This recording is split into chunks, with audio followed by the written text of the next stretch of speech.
श्रील प्रभुपाद की जय, गुरु गौरांग की जय। आज बहुत ही पवित्र दिवस है। आज श्रील हरिदास ठाकुर जी का तिरुभाव दिवस है। आज हम हरिदास ठाकुर जी के विषय में श्रवण करेंगे।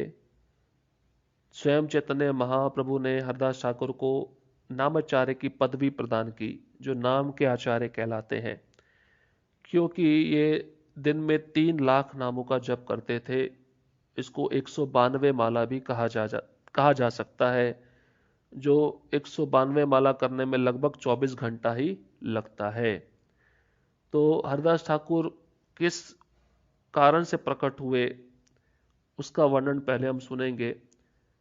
कृष्ण लीला के समय जब ब्रह्मा जी ने कृष्ण को भ्रमित करने के लिए उनके ग्वाल बाल और बछड़ों को चुरा लिया, और बाद में जब ब्रह्मा जी को पता चला कि मैंने बहुत बड़ी गलती कर दी है, बहुत बड़ा अपराध कर दिया है, स्वयं कृष्ण की सत्ता को स्वीकार न करते हुए मैंने कृष्ण के ऊपर ही अपना हक जताना चाहा, उनकी परीक्षा लेनी चाहिए, तो इस अपराध के कारण ब्रह्मा जी बहुत दुखी हो गए और उन्होंने इसका पश्चाताप करने के लिए चैतन्य लीला में हरदास ठाकुर के रूप में उनका जन्म हुआ और उन्होंने स्वीकार किया कि मैं अब ये मुस्लिम परिवार में जन्म लूंगा, मेरा यही प्रायश्चित है।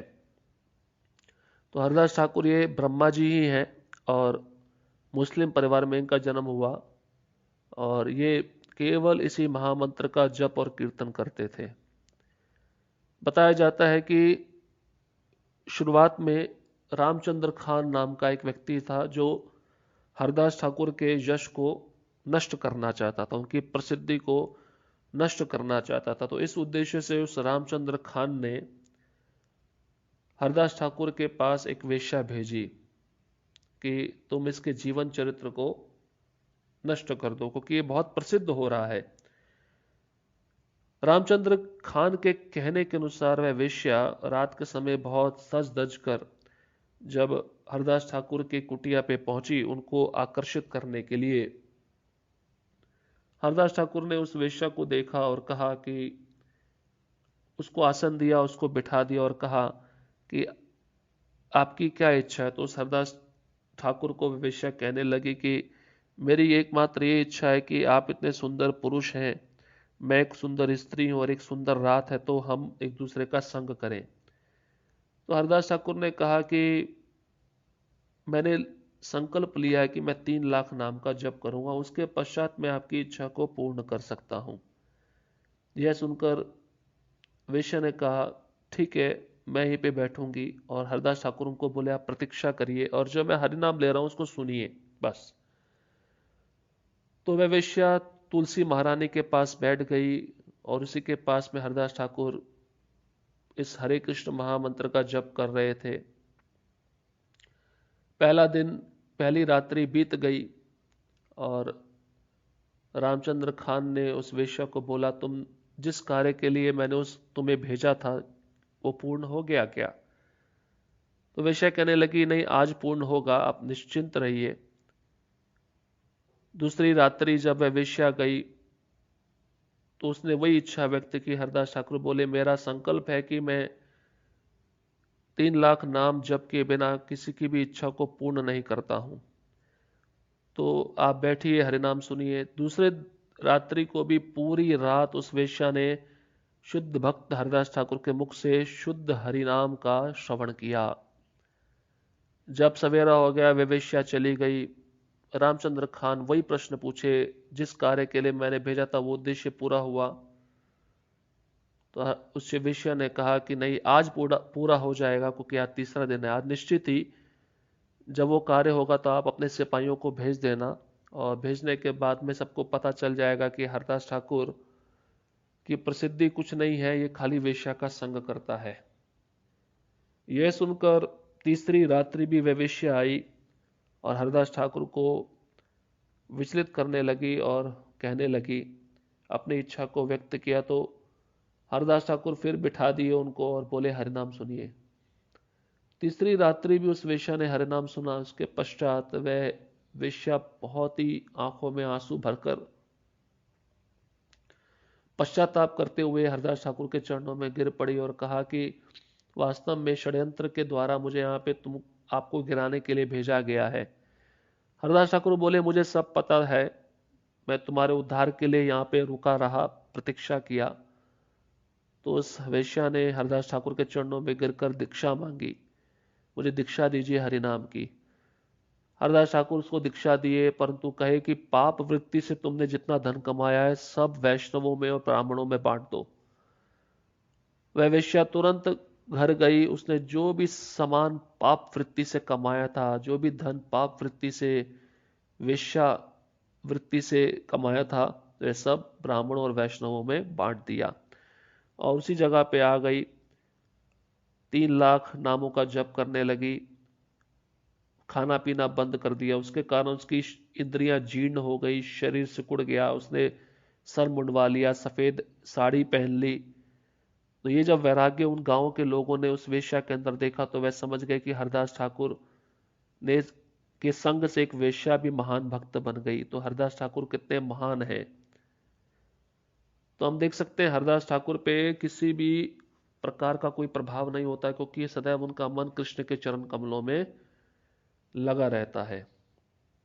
और उसी प्रकार से चैतन्य चरितमृत में एक जगह और वर्णन आता है कि भगवान शिव की पत्नी भवानी पार्वती भी स्वयं हरदास ठाकुर का परीक्षा लेने के लिए आई। वो तो साक्षात माया देवी है।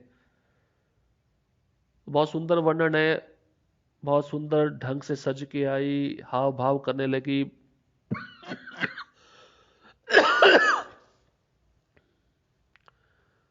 तो हरदास ठाकुर के सामने ऐसा हाव भाव करने लगी कि बताया जाता है, कृष्णदास कविराज गोस्वामी लिखते हैं कि अगर ये हाव भाव ब्रह्मा जी देखेंगे तो ब्रह्मा जी विचलित हो जाएंगे, जबकि वो ब्रह्मा जी का ही रूप है। परंतु वह विचलित नहीं हुए और बहुत प्रयास किया माया देवी ने। अंत में माया देवी हार कर उनको हाथ जोड़कर प्रार्थना किया कि शिवजी से तो मुझे राम नाम का मंत्र प्राप्त है, तो राम नाम से तो मुक्ति मिल जाती है, परंतु मुझे कृष्ण के नाम का दीक्षा दीजिए, उससे मुझे आनंद प्राप्त करना है। तो यही महामंत्र का दीक्षा हरदास ठाकुर ने माया देवी को दिया। आप सोचिए कितने शक्तिशाली थे हरदास ठाकुर। इस प्रकार से उन्होंने माया को दीक्षा दिया, माया देवी को दीक्षा दिया और वह वहां से निकल गए। इतने महान आचार्य हैं कि हरिनाम में उनकी इतनी दृढ़ श्रद्धा है, उनके जीवा पे हमेशा हरिनाम रहता है। तो एक बार अद्वैत आचार्य के घर पे गए, अद्वैत आचार्य ने उनको आमंत्रण दिया था, श्राद्ध पात्र उनको खिलाना था। जैसे घर में श्राद्ध होता है तो उस समय कर्मकांडी ब्राह्मणों को बुलाकर कई लोग भोजन कराते हैं, उनको दक्षिणा देते हैं। ये सब ठीक नहीं। श्राद्ध देना तो भक्तों को ही देना चाहिए जो भगवान कृष्ण की सेवा में अपना सब कुछ लगा चुके हैं।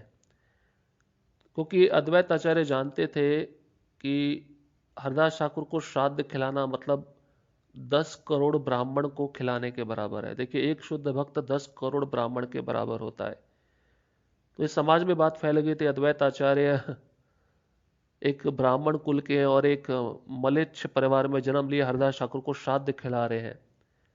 तो ये समाज में बात फैली तो कई ब्राह्मणों ने उनकी निंदा की। तो यह देखकर हरदास ठाकुर थोड़ा संकुचित हो गए। हरदास ठाकुर बोले, हे अद्वैत आचार्य, आप ऐसा महापाप क्यों कर रहे हैं? मुझे श्राद्ध खिलाकर, मुझे श्राद्ध अर्पित करके आप ऐसा महापाप क्यों कर रहे हैं? आप किसी योग्य ब्राह्मण को बुलाइए, उसको श्राद्ध दे दीजिए, वो प्रसन्न हो जाएगा, आपके जो पितृगण है वो तृप्त हो जाएंगे। अद्वैत आचार्य बोले, नहीं, आप इतने महान शुद्ध भक्त हैं, जिसकी जीवा पे सदैव हरिनाम रहता है, उसी को मैं श्राद्ध खिलाऊंगा, और आपके श्राद्ध ग्रहण करने से मेरे सारे पितृ वैकुंठ लोक चले जाएंगे। तो अद्वैत आचार्य ने समाज की परवाह ना करते हुए हरदास ठाकुर को श्राद्ध दिया, क्योंकि वह जानते थे वैष्णव तत्व क्या होता है। इसलिए जो भी गृहस्थ भक्त होते हैं, जब वह श्राद्ध करते हैं तो भक्तों को ही बुलाना चाहिए। भक्तों को बुलाकर कीर्तन, भगवान की कथा का श्रवण और महाप्रसाद बनाकर भगवान को अर्पित करके खिलाना चाहिए सब भक्तों को, तभी वो श्राद्ध सफल होता है और उसके जो पितृगण है वो तृप्त हो जाते हैं। हरदास ठाकुर उम्र में चैतन्य महाप्रभु से बड़े थे और बताया जाता है कि हरदास ठाकुर जब सिद्ध बकुल में रहते थे, मुस्लिम होने के कारण जगन्नाथ मंदिर में प्रवेश नहीं कर सकते थे, तो स्वयं चैतन्य महाप्रभु रोज उनको दर्शन देने के लिए आते थे और उनके लिए प्रसाद भी लाते थे।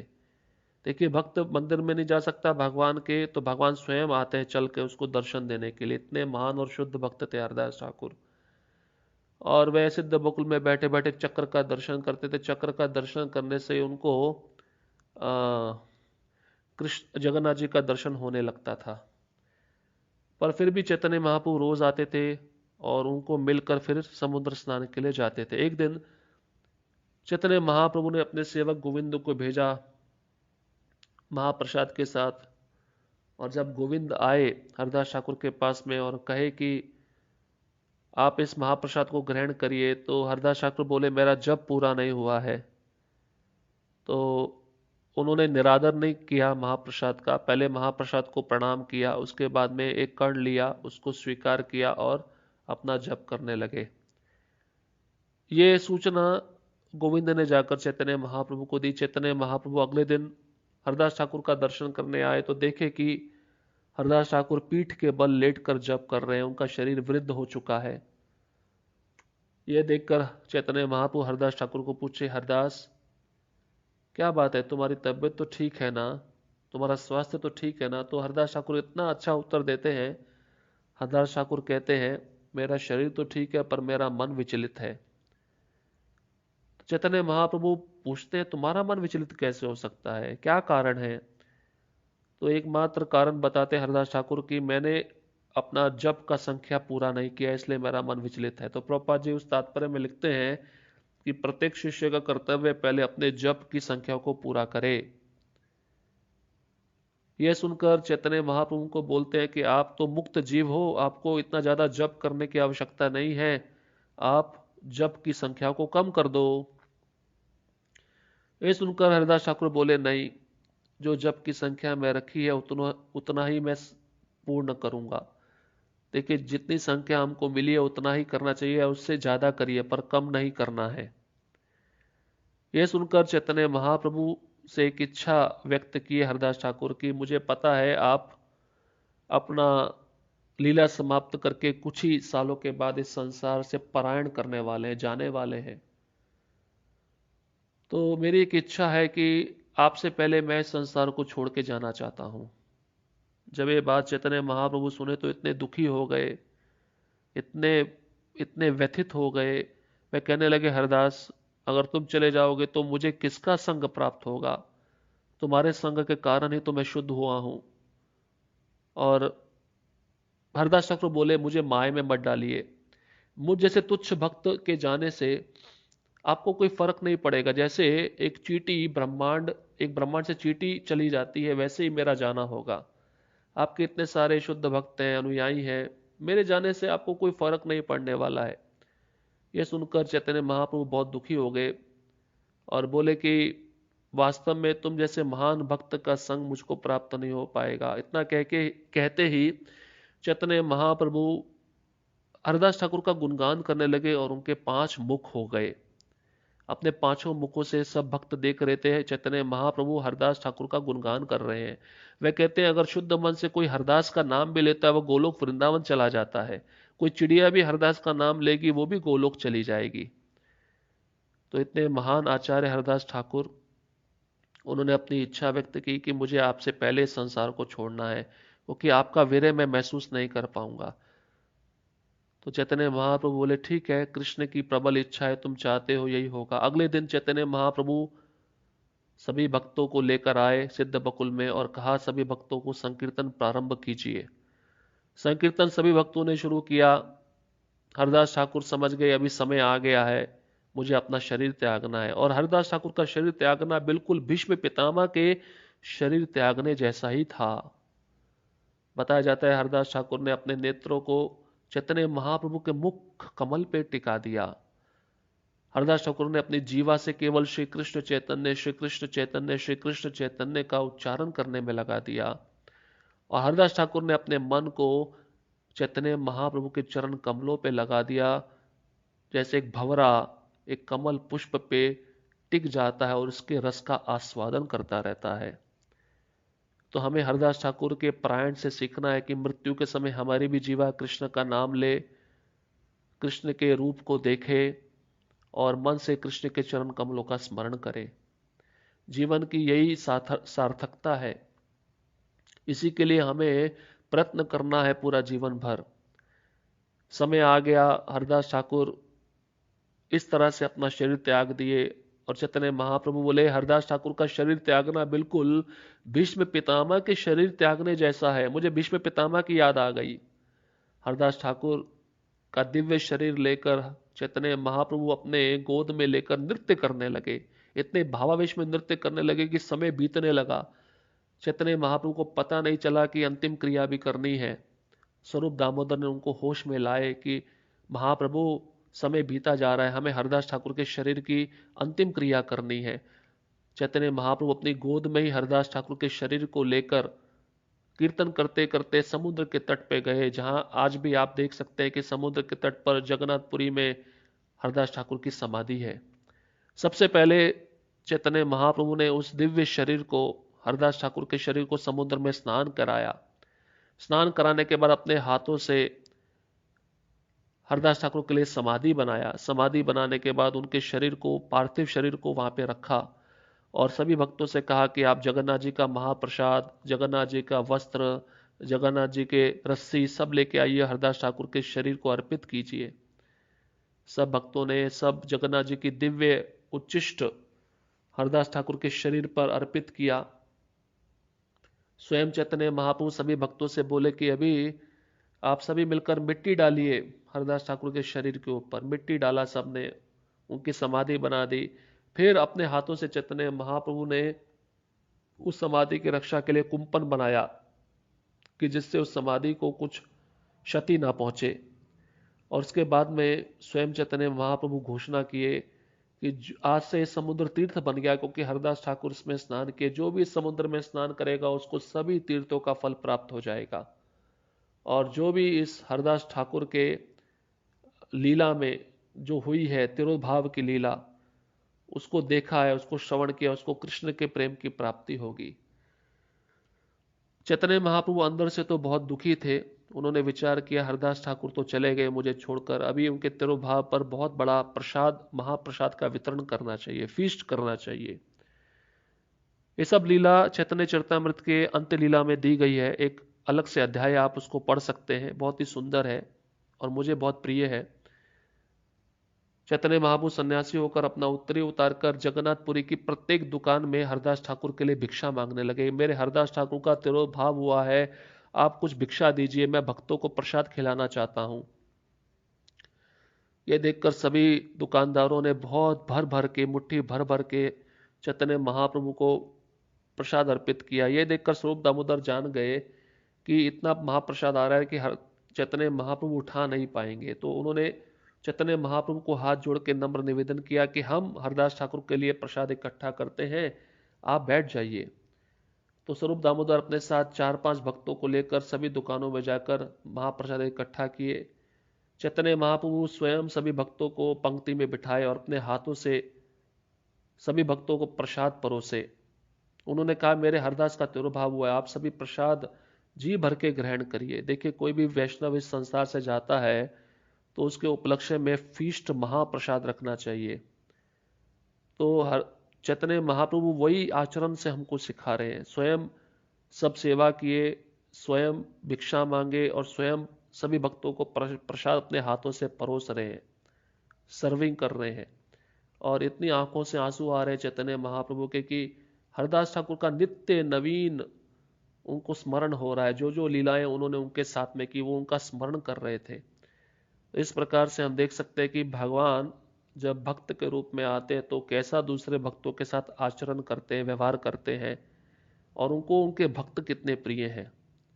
तो चैतन्य महाप्रभु स्वयं इस लीला से सिखाए कि भक्त की सेवा कैसे करनी है और भक्त उनको कितने प्रिय होते हैं। जब हम भक्तों की सेवा करते हैं तो भगवान अवश्य प्रसन्न हो जाते हैं। और ये आज का ही दिवस है जो ये लीला संपन्न हुई थी और इस लीला को पढ़ना सुनना आज के दिन बहुत जरूरी है। तो इस प्रकार से चैतन्य महाप्रभु और उनका जो संबंध था हरदास ठाकुर के साथ बहुत दिव्य था, बहुत प्रेममयी था। इस प्रकार से ये लीला यहाँ पे संपन्न होती है, समाप्त होती है। आज हम प्रार्थना करते हैं हरदास ठाकुर के चरणों में कि उनका जो नाम के प्रति रुचि था, अगर एक कण भी रुचि हमको नाम के प्रति हो जाए तो हमारा जीवन सफल हो जाएगा। और किस प्रकार से वह इतने नम्र थे, इतनी दया थी उनके अंदर प्रत्येक जीव के प्रति। वैसी नम्रता, वैसी दया अगर कुछ क्षण के लिए भी हमारे अंदर आ जाए तो हम उन दिव्य गुणों का आस्वादन कर सकते हैं और अपने गुरु परंपरा के लिए बहुत बड़ी सेवा अर्पित कर सकते हैं। श्रील हरिदास ठाकुर तिरुभाव तिथि महामहोत्सव की जय। श्रील प्रभुपाद की जय। हरे कृष्णा कृष्ण कृष्ण हरे हरे, हरे राम राम राम हरे हरे। श्रील प्रभुपाद की जय। गुरु गौरांग की जय।